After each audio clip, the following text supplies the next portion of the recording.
Hello and welcome to Under the Lights, the boxing talk show brought to you by Sportology TV, with myself, Ali Drew, and my co-host, Ouney. Before we introduce our guest, Ouney's just going to recap on last week's show. Guys, welcome to Under the Lights, the boxing talk show powered by Sportology TV. So last week, we spoke to Rob Tebbett from Boxing Social. He spoke to us about Joshua Buatsi's fight, talked to us about Chantelle Cameron, the champ, and her fight. He also spoke about the fight of the year. If you guys haven't watched it, Jose Sabita versus Ivan Baranchyk, it was probably the maddest fight you'd watch in 2020, so give that a watch. And also previewed Liam Williams' fight. We know that he's won that fight against Andrew Robinson now. But yeah, give that episode a watch. Ali also spoke to John Evans about future fights coming this year. But Ali, today, like I said, we've got a champ in the house. The champ is here. We have. Yes, we are delighted on this episode to be joined by the new WBC Super Lightweight Champion of the World, Chantelle Cameron. Chantelle, congratulations. How does it feel to be world champion? Doesn't feel any different, to be honest. Oh, Chantelle, we built it this high for you. We built it this high and you just dropped it all the way down. My word. I just feel exactly the same. When people ask me, I'm like, I don't feel any different. How's that little bruise underneath your eye doing? It's coming down nicely now. I'm getting less stares when I'm out and about. People are staring at me less. Let's talk about yourself. How's it been since the win? Have you been celebrating? What's been the latest since that win? Yeah, so all last week I was celebrating with my friends and stuff. And then this weekend we've got some more celebrations. I'll stop celebrating soon when it gets a bit old news. But yeah, I've been celebrating, been enjoying myself, but I'm going to start training again this week now. Your opponent actually came in 5 pounds overweight last week. Yeah. Obviously, at the weigh-in when that happened, what were your sort of thoughts on that? And then during the fight, did you notice that she was that bit heavier? Yeah, so on the Thursday, I knew that she'd missed the check weight. So I knew on the Thursday that she'd missed weight, so I knew that she couldn't win the world title. But I thought that there was a contract where she was only allowed to come in £10 heavier, but in the ring she felt way over £10 heavier. So it was a bit. But when she did miss the weight, I kind of thought, like, who gets the opportunity to box for a world title? Yeah. And misses weight. So for me, it just gave me the confidence to think she doesn't want this as much as I want it. So it was quite, as frustrating it was, at the same time it showed me that she's got quit in her, because she could have made the check weight if she really wanted to, because she was fleshy and she had the meat, she had the weight there to be lost. It wasn't like she was skin and bone and drained at the weight. So to me, it just showed that she already had quit in her. How do you sort of assess your performance on the night? You were dominant throughout the fight. We know you sort of controlled the fight, and it seemed that you could do what you wanted to do. But give me your assessment on that fight. Yeah, I think I stuck to my tactics really well. But it was just like, when you have them dreams and you're punching someone and you're doing nothing to them. It was like that. I kept on throwing shots and I was thinking, her head's not even moving. So that was like knocking my confidence, thinking, have I lost my power or something? So that was frustrating. But she was trying to like entangle me into standing, having a trade off with her. But I knew that she was too heavy. She was too dangerous. I think if she did catch me with a clean shot, she could have hurt me. So she kept on trying to drag me into her fight, and I wouldn't have it. I'd fight when I wanted to fight. And I'd done what I wanted to do with her, basically. Like, I feel like I controlled it how I wanted to. Do you think that you've developed as a fighter over the sort of last couple of years, obviously moving to Jamie Moore and Nigel Travis? Do you feel like maybe a few years ago you would have maybe got into that trap, and now you've developed into a sort of smarter fighter so that you do get it to your fight? Oh, 1,000,000%. I feel like if maybe I was with my previous team and hadn't moved to Jamie, I feel like I would have just stood toe to toe with her. I feel like with Jamie and Nigel, I built a relationship where they tell me off all the time. Even when I'm sparring, I'm honest. Every single spar I have, I think they're telling me, "Stop fighting, Chantelle. Stop being greedy. Stop throwing so many punches. Like, just calm down, take it easy." So I feel like over the like year and a half, they've kind of held me back a little bit because they know I can box. Okay. And because I've been sparring a heavier girl for the last year and a half, Okay. they've used that as to like kind of teach me a lesson that I can't push everybody around. I'm going to come against opponents where they're going to be able to put me on my back foot. So I feel like if I had that fight when I was about a year and a half ago with the old team, I feel like I would have played into her strengths. Whereas I feel like I've developed now where I know I can box and I can be patient and I can break people down just by frustrating them. You know, I was in the sort of the media Zoom call on that I think it was a Friday before the fight, and a lot of people asked you, and I just wanted to ask you myself. You're in this gym where you've got world champion in there, or former world champion Carl Frampton. You see Jack Catterall and these guys sort of doing their thing. How much do these guys bounce? Do you bounce off these guys, and how much do they bounce off you? Loads. I don't think they bounce off me because I think I'm more bounce off them. Yeah, of course. But I always watch them because everyone's got different styles in that gym as well. Yeah. I think Jamie and Nigel they don't shape us all to be one specific fighter, because Jamie says like we are all so different, so he has to train us differently. Okay. So I watched Jack, and Jack's movement is unbelievable. Like the way he can make people miss and frustrate people, and then there's Carl with like he's just an all-round great fighter, and then Rocky Fielding, who just really heavy hitter. So I watch all of them, and I try to take a little bit out of everyone and put it into my own style. And I feel like my style has changed massively. And I feel like even since November, my style has changed again. Okay. But I kind of knew that during this camp. I felt like I was doing different things. So I just didn't know if I was going to do it actually in the ring on fight night. But I feel like on fight night, I pulled it out of the bag. But how long does it take for a fighter? So you moved obviously to Jamie about a year ago, about a year and a half? About a year and a half now, almost 2 years. March it'll be 2 years. So when I speak to a lot of fighters and a lot of trainers, they say it doesn't take one fight, it doesn't take two fights. Sometimes it can take 3, 4, 5 fights to fully impact what a trainer wants. So where are you in that process with Jamie at the moment? Do you feel like you're fully there with him? You're fully like 100% with him? Yeah, I feel like this was my fight where it was I've got it now. It's like a switch went off where it was like, well, I've got this now. Okay. Because there's certain things that since I joined Jamie, must have been 2018, I think. 2018, 2019. And there was things we were doing in the gym, and I was getting frustrated. I was like, I can't do it, and getting angry at myself because I just couldn't, because it was just frustrating me because I couldn't pull the shots off. And then this fight, I was doing it, and I was thinking, I'm just doing it naturally now. It was just literally just like I could do it all the time. So little things like that, when I was actually landing it, and I wasn't even thinking twice about it. That's when I was in my head after. I thought it's come natural to me now. You know what? What's next for you? What is next for you? You obviously before this fight and before you had a fight actually lined up, you were saying you wanted the Katie Taylor fight. Are you still wanting a fight with Katie Taylor? Is that what you're after, or are you looking elsewhere now? I don't think I'm going to get the Katie Taylor fight. I think I'm just wasting my breath with that. I feel like as much as I want that fight, it's not going to happen. So I've just got to focus on the super lightweight division. But like on the scales, I proved that I can easily do lightweight as well. Yeah. So I come in lighter to prove a point that I'm not naturally a super lightweight. Naturally, I'm a lightweight. So I'd happily move back down to lightweight, but obviously Katie's got all them titles there and I want belts. So I've got to stick at super lightweight until hopefully I get the green light to fight Katie. Why do you believe that though? You just said you're wasting your breath on it. Well, why do you believe that's the case? Why do you feel like you're wasting your breath on chasing that fight at the moment? Because she wants bigger names. So she wants, I think it's Cyborg.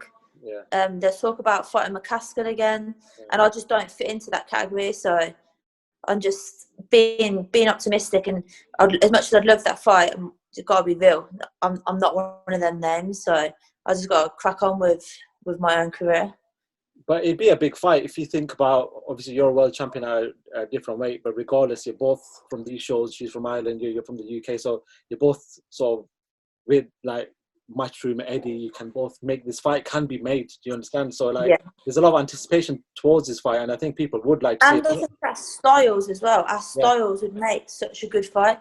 I feel like both of our styles would just gel to make an all-round good fight.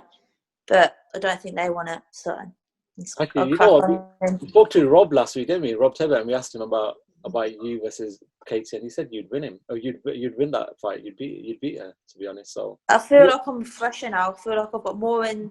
I've got a bigger engine. I hit harder. She just got speed on me. She's faster than me, and she's more technical.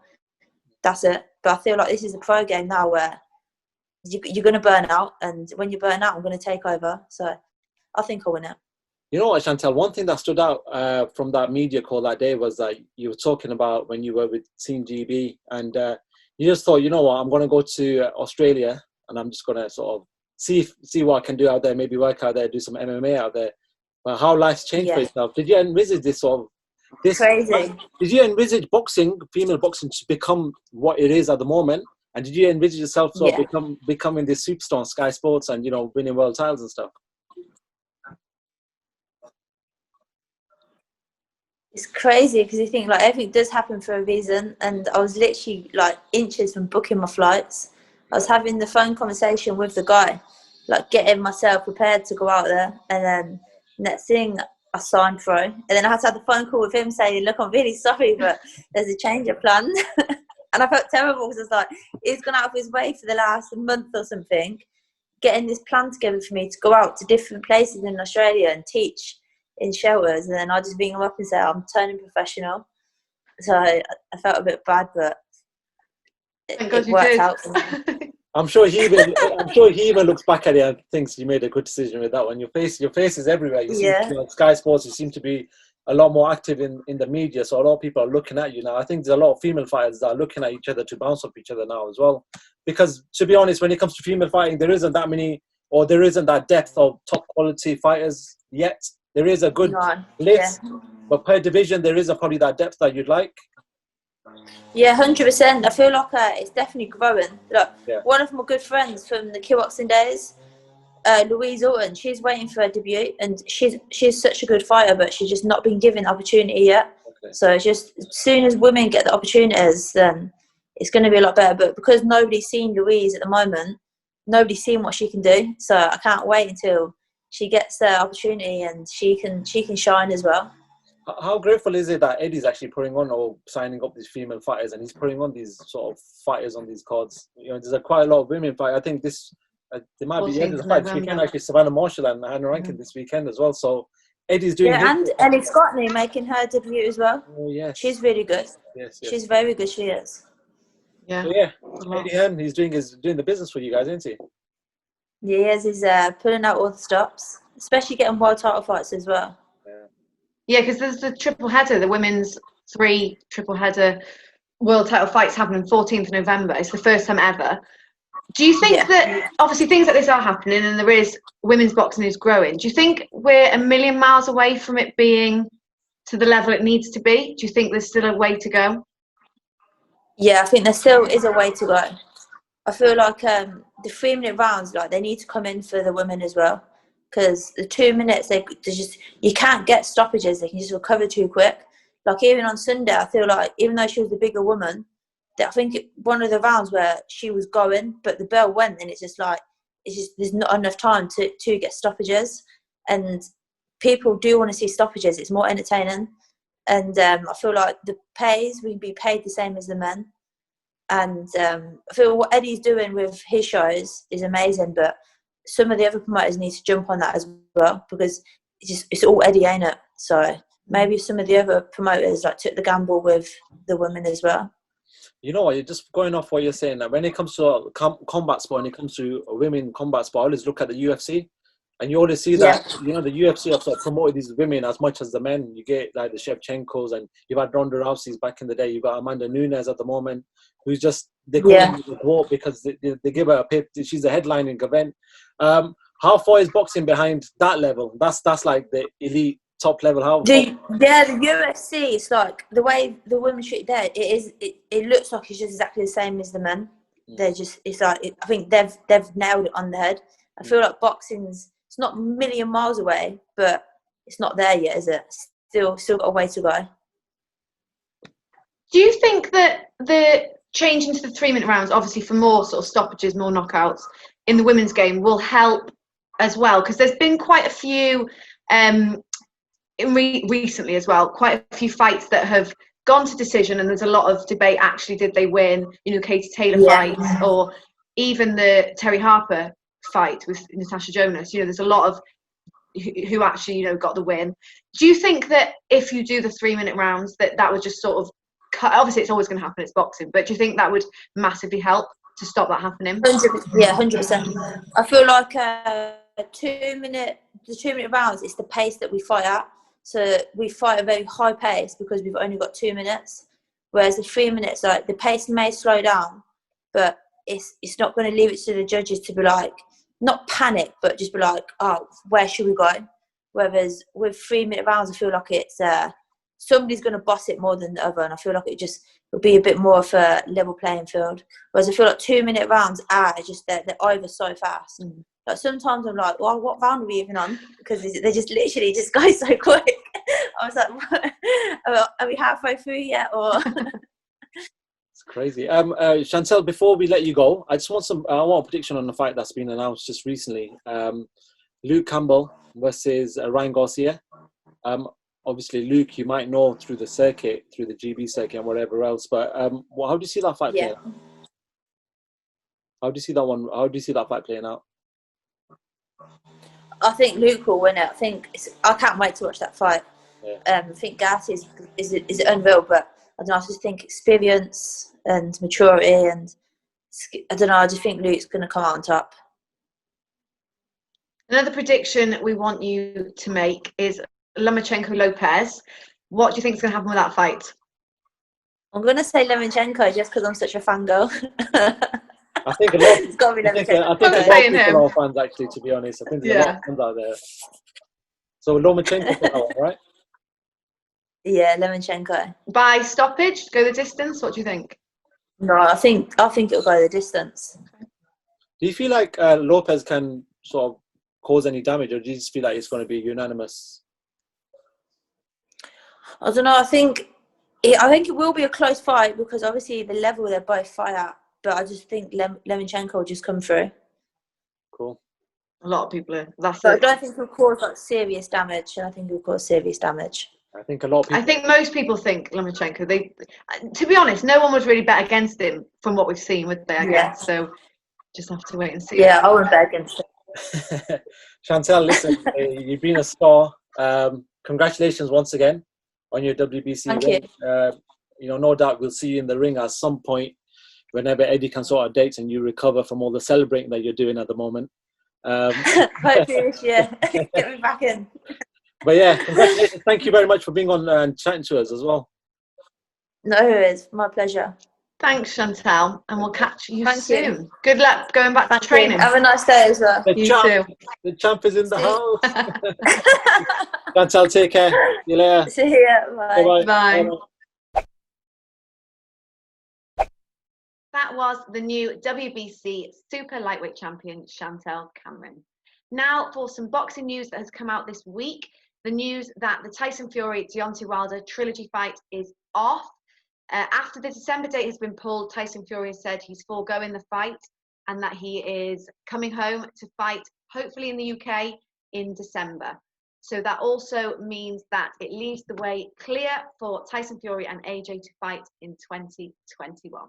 Fingers crossed that goes ahead and will happen next year. Next up, we asked some people in the boxing world their predictions on the highly anticipated fight this weekend between Lomachenko and Lopez. Here's what they had to say. Right, Odie, I've got you here. I need your prediction for Vasily Lomachenko and Teofimo Lopez. Give me your prediction, man. That's a hard one. You're putting me on the spot. Lopez is a great fighter, amazing fighter. He's got speed, power, he's sharp, he's fast. Lomachenko is another great fighter. But you know what? I don't see Lopez getting beat, but I don't see Lomachenko getting beat either. Okay. I don't see any of them getting beat. Listen, I think that fight is going to be a draw because I don't see any of those two getting beat. They're both masters at their field. Masters, absolute masters. That fight is a draw as far as I'm concerned. Are you a betting man? Would you put a bet on it? Yeah, but I wouldn't put a bet down. I will put a bet down that the fight will go to points because I don't see any of them getting stopped. Okay. So my only bet would be the fight will be gone to points. Woody, thank you very much, bro. Appreciate it. My prediction for the Loma Lopez fight this Saturday is I think it's got the makings of being a brilliant fight. But for me, I think Loma nicks it, and I reckon he'll stop him mid to late rounds. Hi everyone, Aki Kareem here for BBTV. Just a little prediction for Sportology for Lopez versus Lomachenko. Great fight. I'm glad it's on. You know, they've got past the bureaucracy and the politics and they're just getting the fight on. Two world-class fighters. Lopez, he's definitely a live guy in the fight. He's a solid puncher. He's full of confidence. He's undefeated. He's only 23 years old, so youth's on his side. And he's a really, really credible opponent for Lomachenko. Lomachenko, though, he's the real deal. You know, his wins over people like Rigondeaux, Linares, Pedraza, prove, you know, that he is the man in form. He's just got an array of shots, a box of tricks, great mover. I think he's going to do enough to offset Lopez's attacks. Lopez is dangerous, very dangerous early, don't get me wrong. But I think Lomachenko's seen it all, hasn't he? I think he'll avoid the early storm. I think he'll come on late in the fight and possibly force a late stoppage. But more realistically, I think it will be a Lomachenko win on points. Hi everyone. Lomachenko v Lopez prediction. Massive balls on Lopez for taking this challenge when he doesn't really need to. As a young unbeaten champion, I can't remember the last time anybody went into a challenge against an all-time great like Lomachenko like this, as you know, when he didn't really need to.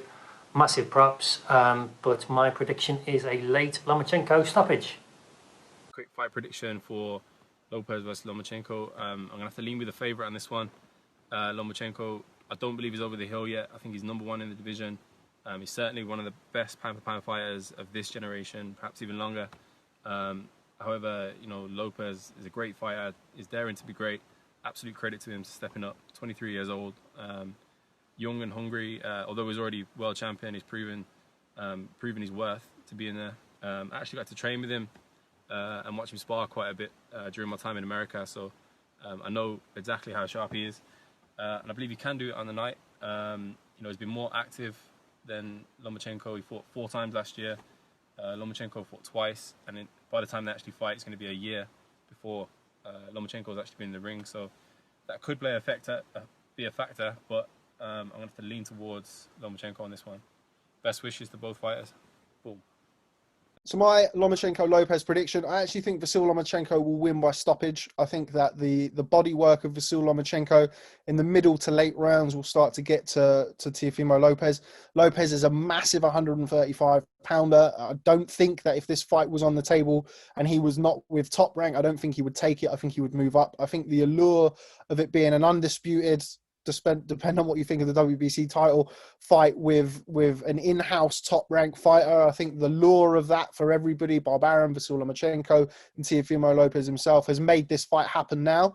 I think Lopez, while he seems to be on weight and his preparation's gone well, I think that unless he's able to hit Lomachenko with something early and jump on him, I think it's going to be a long night for him. I think Lomachenko will have a look for the first couple of rounds, try and diffuse Lopez and any of that early fire, but I do think that it's the phases of Lomachenko. It's going and then going again and going again, and that 3, 4, 5 phase attack eventually will be too much for Teofimo Lopez, and I think Lomachenko gets a stoppage around kind of 9, 10, 11. Hi guys, George Storr here, a contributor to Boxing Social, Boxing News, various other sites. So Lomachenko versus Lopez, let's cut to the chase. It's an exciting fight for us to have back on. I'm sure the fans I'm looking forward to it, I'm sure you are. Lopez showed us he's got immense power. Last time out, he blew Richard Comey out of the water, taking his title and set up this fight. But I think it's going to be really a tough night for him in terms of deploying that power. I expect Lomachenko to have too much. I mean, for me, he's pound for pound #1 in the world. Rather, people say it's Canelo. For me, it's Lomachenko all day long. I expect his defensive skill set, his movement, his footwork, his judgment of distance, to see him get this one as well. I'm going to plump for a unanimous decision win for Loma. When it comes to Lomachenko fighting, I find it really hard to bet against the guy. I think he will go down as one of the greatest technical boxers of all time after he retires. He's already one of the best amateur boxers of all time, being a 2-time Olympic gold medalist and all. And even though his opponent Lopez has more fights than him as a professional, you can't count out Lomachenko's amateur experience. And if you look at the two guys who they've beaten as well, Lomachenko's beaten guys like Rigondeaux, Anthony Crawler, Pedraza, and you can't compare the two. So yeah, Lomachenko takes this one easy for me, possibly late stoppage. Guys, that was the predictions for Lomachenko versus Lopez by all them lovely people who gave the predictions. Thank you very much, guys. Lomachenko Lopez should be a great fight, and hopefully doesn't disappoint. It's probably the most anticipated fight since the lockdown, since probably March. I think the only fight that sort of is to that magnitude was Tyson Fury and Wilder earlier on this year. So it should be a good fight. But yeah, guys, thank you very much for watching the show. This is the end of the show. We want to thank you very much for watching all of that, and do definitely like, subscribe, share, and do whatever you can to support the channel. We've also got social media links at the bottom in the description. We're on TikTok, Instagram, Facebook, and Twitter. So give us a follow. And thank you very much. We'll be back next week with another episode of Under the Light.